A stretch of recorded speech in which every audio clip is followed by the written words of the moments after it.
성경에는 모든 사건이 우연이 없습니다.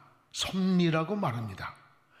하나님은 우리 개인을 섭리하시고 민족을 섭리하시고 또한 역사를 섭리하십니다.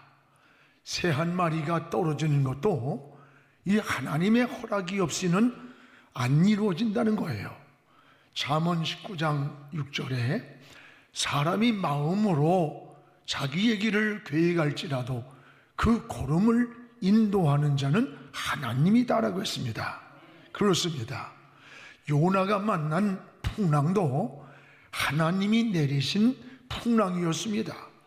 요나의 손에 뽑힌 제비도 재수가 없어 뽑힌 게 아니라 여러분 하나님의 손이 개입하신 사건이었음을 알 수가 있습니다.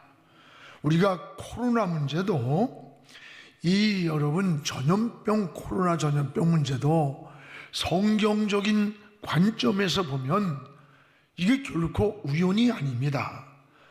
다윗이 불순한 의도로 인구조사를 하면서 교만할 때에 하나님은 갓 선지자를 불러가지고 다윗을 징계를 선포했어요.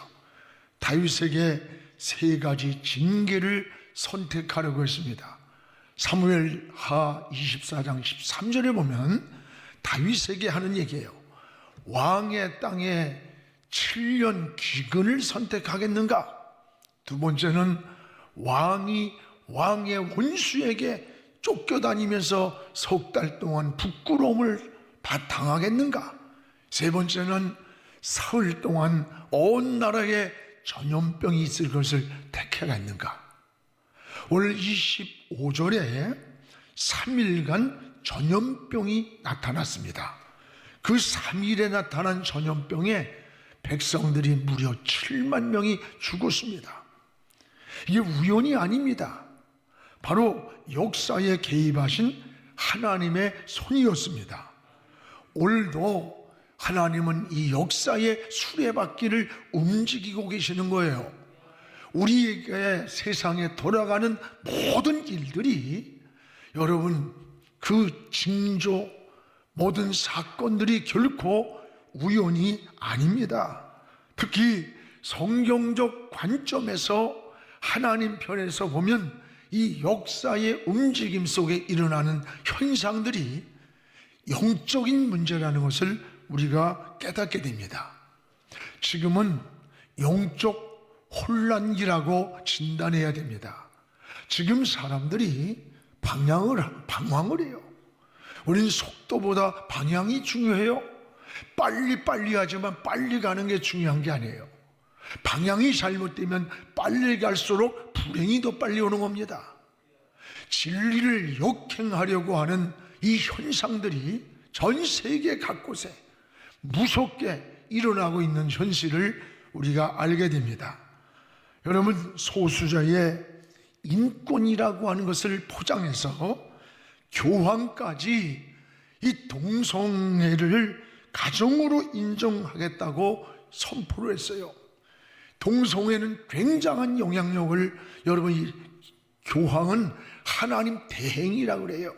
천주교는 우리하고 다른 거예요. 우린 천주교를 인정 안 합니다. 그런데 이 세계적인 영향력은 굉장한 거예요. 미국에서 이 트랜스젠더, 성전환, 성기를 잘라내고 여자로 전환한 이런 사람들이 상원의원이 되는 거예요. 그 사회의 도덕성과 영향력은 굉장한 파장을 주는 겁니다. 여러분, 하나님은 가정 공동체를 통해서 우리에게 생육을 하고 번성을 하면서 인류를 이루게 만드셨어요. 그러므로 우리가 이 가정이라고 하는 것은 굉장하게 하나님이 주신 창조의 질서의 공동체예요.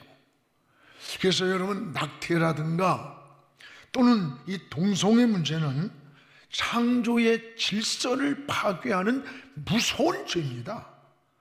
이번에 기독교 방송의 특성을 무시하고 차별금지법은 이건 잘못이라고 토론회를 한 극동방송 또는 CTS의 방송의 징계를 경고했다는 거예요. 이 기가 막힌 거예요. 그럼 만약에 지금 국회에서 차별금지법이 통과되었다고 하면 어떻게 되겠어요? 지금 내가 이렇게 강단에서 설교도 못하는 거예요. 그런 날이 지금 우리 앞에 가까이 다가오고 있음을 직시해야 돼요. 우리는 한국교회가 정신을 차려야 합니다. 그런데 지금 한국교회가 진리를 위해 목숨 걸고 지켜야 된다는 이런 모습보다 적당히 현실과 타협을 하면서 영성도 야성도 다 잃어가고 있다는 것을 보게 됩니다. 정신을 차리고 우리가 진리를 지켜야 됩니다. 오늘 말씀은 사사들이 치리하던 그 시대에 베들레헴의 흉년이 들었습니다. 나오미의 가정이 살던 그 사사 시대가 오늘날 우리 한국 사회와 여러모로 닮았다고 생각이 됩니다. 나오미의 가정은 이 어려운 흉년을 피해서 저 베들레헴으로 떠나서 모압으로 이사를 갔습니다. 그런데 얼마 있지 않아서 이 모압에서 불행한 일이 생기기 시작했어요. 남편 엘리멜렉이 죽었습니다. 큰 충격이 일어났어요. 나오미의 가정은 빨리 깨닫고 이 베들레헴으로 돌아와야 할 텐데 오히려 이 모압에서 뿌리를 내리고 그냥 살려고 두 아들을 이방 여인 모압 여인을 결혼을 시켰어요. 그리고 두 아들 말론과 기론이 어느 날 또 죽어버렸어. 여러분, 기가 막힌 일입니다. 행복하게 살아보겠다고 흉년을 피해서 모압으로 내려갔는데 남편을 잃은 거예요. 두 아들을 잃어버렸어요. 문제는 이게 우연인가 아니라는 거예요. 모압에 머물면서 일어난 사건이라는 겁니다. 나오미는 남편과 두 아들을 잃고 다시 베들레헴으로 이제 돌아올 때에 그 베들레헴 동네 사람들이 나오미를 맞이하면서 반가워할 때 나오미는 울면서 나를 나오미라고 부르지 마세요. 나오미란 말은 기쁨이란 뜻이에요. 나를 마라라고 부르세요. 마라라는 말은 쓰다 또는 괴로움을 당했다라는 뜻이에요. 내가 베들레헴을 떠나서 다시 모압 땅에서 돌아오는 내 모습은 성공자의 모습이 아니라 기쁨이 아니라 괴로움과 쓴물을 마신 인생의 실패라는 고백이었습니다. 문제는 중요한 것은 이 모압에서 만난 이 불행들이 결코 우연이 아니라고 하는데 우리가 잘 생각해야 돼요. 나오미는 13절에 이렇게 소개합니다. 여호와의 손이 나를 치셨습니다. 여러분, 20절에도 이렇게 말씀합니다. 전능자가 나를 심히 괴롭게 하신 겁니다. 어디에서? 모압 땅에서. 세 번째, 여러분 21절에 보세요. 내가 베들레헴에서는 풍족하게 나갔는데 여호와께서 내게 비어 돌아오게 했습니다. 여기 전능자 여호와께서라고 하는 말은 오늘 이 모압에서 실패와 쓴잔을 마셨던 이 모든 일들이 우연이 아니라는 거예요. 이걸 여러분 우리는 잘 기억해야 돼요. 우리가 만나는 일들이 결코 우연이 아닌 역사의 배후에 계시는 하나님의 영역 안에 있는 필연이라고 하는 것을 깨달아야 되는 겁니다. 하나님은 항상 이 역사라고 하는 무대 뒤에 계시는 거예요. 하나님은 이 역사의 무대 뒤에서 하나님의 손이 함께 있다는 것을 우리가 알아야 됩니다. 그러면 성도는 어떻게 살아야 되는 겁니까? 여러분, 어려워도 베들레헴에서 문제를 해결해야 되는 거예요. 이 베들레헴을 떠나면서부터 이 불행이 시작된 거예요. 우리 1절을 한번 같이 읽어보겠습니다. 사사들이 치리하던 때에 그 땅에 흉년이 드니라. 유다 베들레헴의 한 사람이 그의 아내와 두 아들을 데리고 모압 지방에 고류하였는데, 여기 사사들이 치리하던 때예요. 그리고 거기에 흉년이 들었어요. 그걸 피해서 모압으로 떠났다라고 하는 내용이에요. 영적 암흑기에 사사들을 그 시대마다 하나님이 세운 영적 지도자들이에요. 그런데 이들이 다스리던 시대에, 그 시대에 감당하기 어려운 흉년이 왔다는 거예요.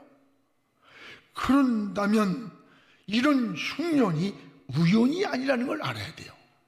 여러분, 자연재해만이 아닌 당시의 흉년은 성경에 범죄하였던 백성들에게 주신 하나님의 징계였습니다. 그렇다면 이 베들레헴에 흉년이 왔다면 나오미의 가정이 믿음의 가정입니다. 믿음의 가정이라면 나오미의 가정은 모압으로 이사를 가는 게 아니에요. 왜 베들레헴 하나님의 섬기는 이 땅에 흉년이 왔을까? 엎드려서 하나님을 찾아야 한다는 거예요. 그런데 흉년만 피해서 저 모압으로 떠나버렸어요. 결과만 보았지 원인을 생각하지 않았어요. 흉년만 생각했지 하나님을 생각하지를 못했어요. 전에 1000만 관객이 상영한 관성이라고 하는 영화가 있습니다. 거기 주인공이 고백하는 그 가슴에 와닿는 그런 고백이 있어요. 나는 파도만 보았지 그 파도를 일으키는 바람을 보지 못했다. 현상만 보고 싸웠지 본질을 보지 못했다는 거예요. 파도가 일어날 때 저 파도를 분노하고 증오하고 해결하려고 싸웠지만 사실은 파도가 아니라 파도를 일으킨 바람이라는 거예요. 그 바람을 보지 못했다는 거예요. 그렇습니다. 오늘 나오미의 가정은 흉년만 생각하고 베들레헴을 떠나 모압으로 이사간 것이 불행의 시작이었습니다. 여러분, 우리도 문제를 만날 때 그 문제의 원인을 생각하고 여러분 원인을 바라보면서 하나님을 찾아야 하는데 결과만 보고 행동할 때가 얼마나 많아요. 명의사는 정확한 진단과 처방을 잘 내리는 게 이 명의사랍니다. 오늘 나오미의 가정은 이 베들레헴을 떠나기 전 먼저 하나님을 찾아야 돼요. 그런데 흉년을 피해 베들레헴을 그냥 떠나버린 거예요. 이게 불행의 시작이었던 거예요. 여러분, 베들레헴이 어떤 곳입니까? 베들레헴이란 떡집이란 뜻이에요. 원래 이곳은 아주 비옥한 물이 풍성한 곳이에요. 그런데 이런 곳에 흉년이 들었다? 이게 우연이겠습니까? 분명 하나님의 숨은 손이 있음을 알아야 되는 거예요. 베들레헴은 야곱의 아내 라헬이 묻혔던 곳이에요. 다윗이 출생한 곳이에요. 예수님이 탄생하신 구속사적인 의미가 있는 축복된 곳이에요. 이런 축복의 땅에 흉년이 들어왔다면 분명한 원인이 있다는 거예요. 베들레헴을 떠난 것이 아니라 그곳에서 원인을 찾으며 하나님을 찾아야 되는 거예요.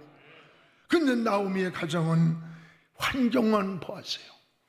그리고 흉년을 피해서 저 모압으로 내려갔습니다. 이것이 나오미 가정의 불행과 실패의 원인이었다는 사실입니다. 여러분, 성경에는 이런 사건들이 많이 나와요. 어느 날 그 아합 왕이 죽음에 대한 사건도 이게 우연이 아니라는 것을 잘 보여줘요. 열왕기상 22장 34절에 보면 한 사람이 무심코 담긴 그 화살에 여러분 기가 막혀요. 이스라엘 왕이 솔기를 마쳤어요. 솔기. 이 솔기가 뭔 줄 알아요? 이 솔기는 이게 여러분 뭔가 하니 철갑과 철갑 사이에 이음새가 있어요. 완전 무장을 했지만 이게 움직이기 위해선 요 사이에 요게 솔기예요. 움직일 수 있는 자리, 목이 움직일 수 있는 자리. 그런데 우연히 날아간 화살이 철갑으로 이 무장한 아합 왕의 이음새를 파고 들어가서 그 화살이 맞았다는 거예요. 그것도 우연히 날은 한 무명 용사가 던진 날린 화살이 이게 우연이냐? 아니라는 거예요. 여러분, 역사의 현장에 하나님의 손이 개입하신 필연입니다.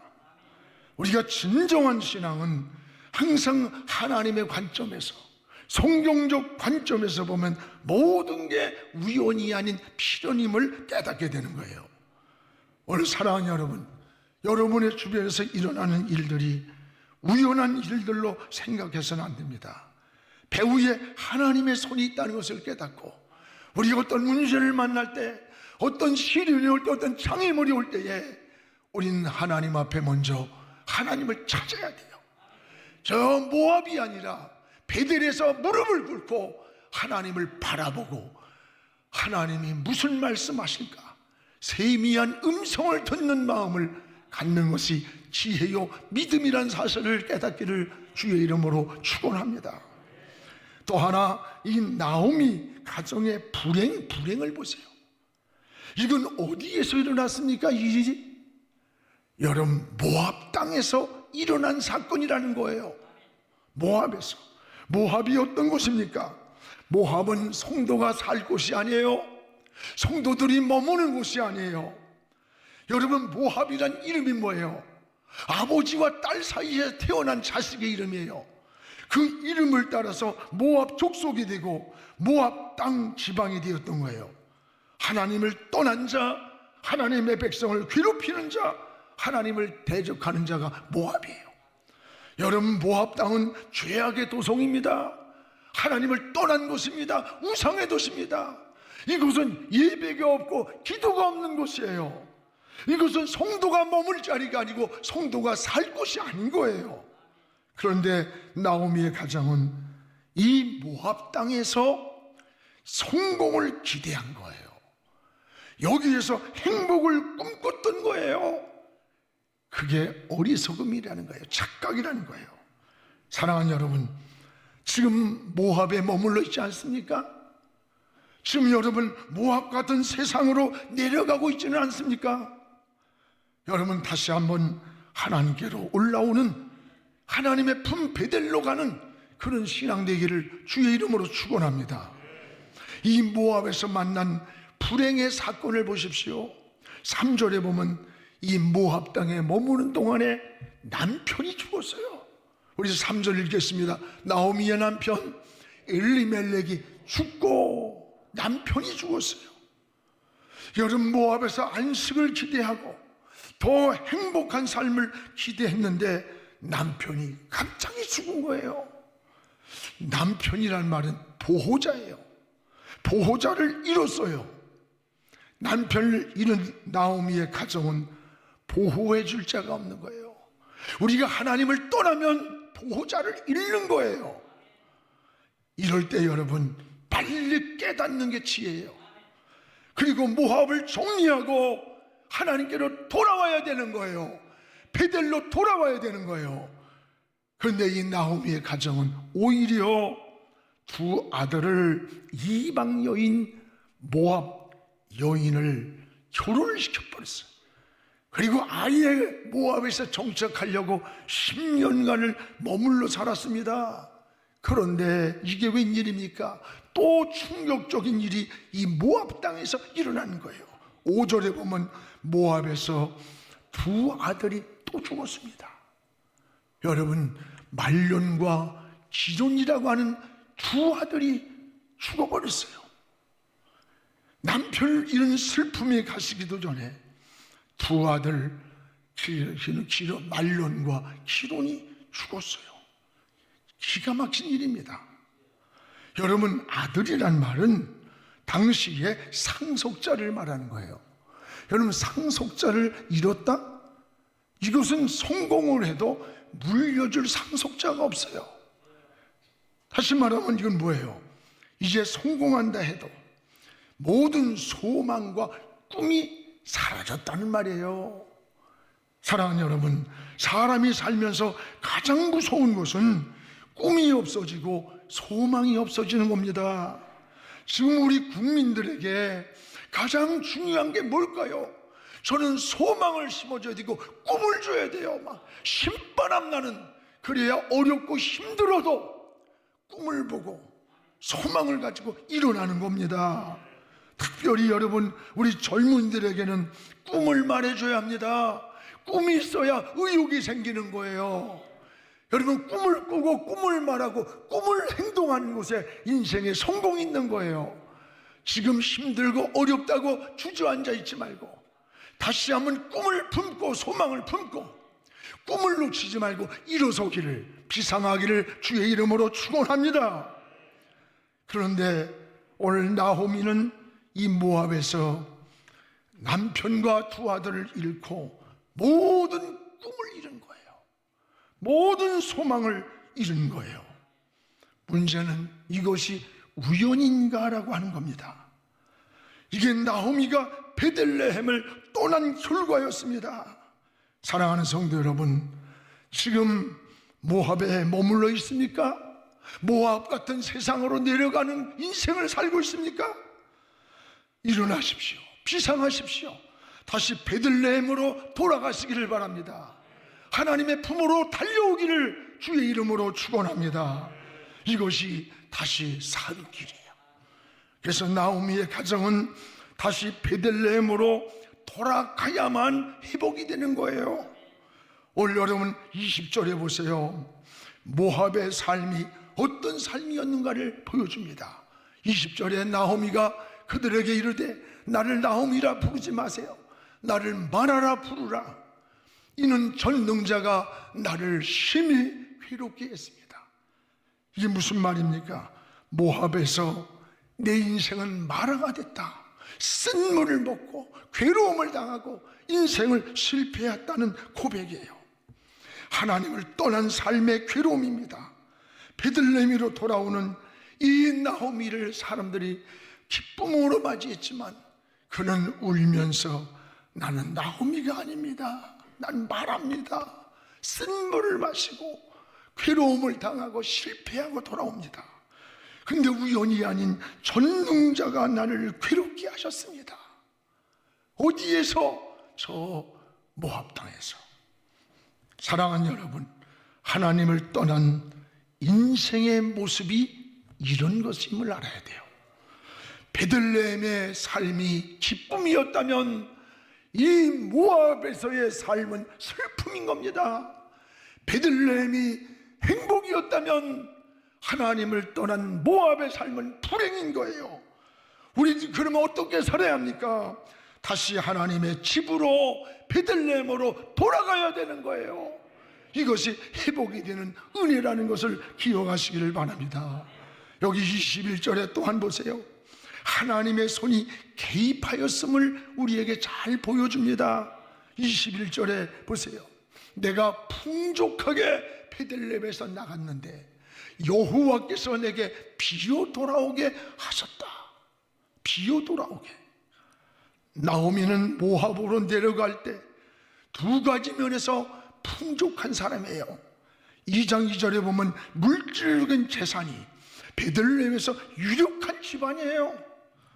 또 하나는 남편과 두 아들로 인한 풍족함이 있었어요. 부족함이 없는 가정이에요. 그러나 나오미는 이 두 가지를 모압 땅에서 다 잃었다는 거예요. 이것이 우연이 아닌 하나님의 필연적 손길이었다는 거예요.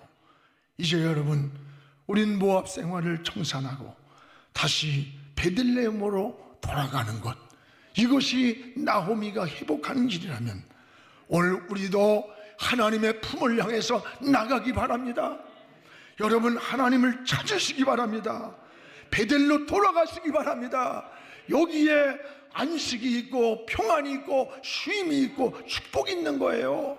사랑하는 우리 성도 여러분, 하나님의 관점에서, 성경적 관점에서 보면 모든 것이 우연이 아닌 역사의 필연이에요.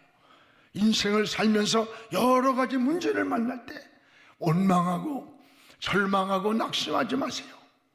오늘 그 역사의 배후에 계시는 하나님을 생각하면서 하나님을 찾으시기를 바랍니다. 지금 모압에 머물고 있다면 모압 생활을 청산하고 다시 베들레헴으로 돌아가야 합니다. 하나님의 품으로 돌아오면 회복이 되는 거예요. 이게 하나님의 은혜입니다. 여기에 안식을 얻고 평안을 얻고 축복을 누리는 거예요. 사랑하는 여러분, 하나님은 오늘도 여러분을 기다립니다. 변함없이 돌아오기를 하나님은 기다리고 있는 거예요. 탕자같이 실패했어도 괜찮아요. 과거를 묻지 않아요. 허물을 묻지 않고 하나님은 기다리는 거예요. 변함없이 기다리고 변함없이 베들레헴으로 하나님의 품으로 돌아오기를 여러분을 기다리고 있음을 깨닫기를 주의 이름으로 축원합니다.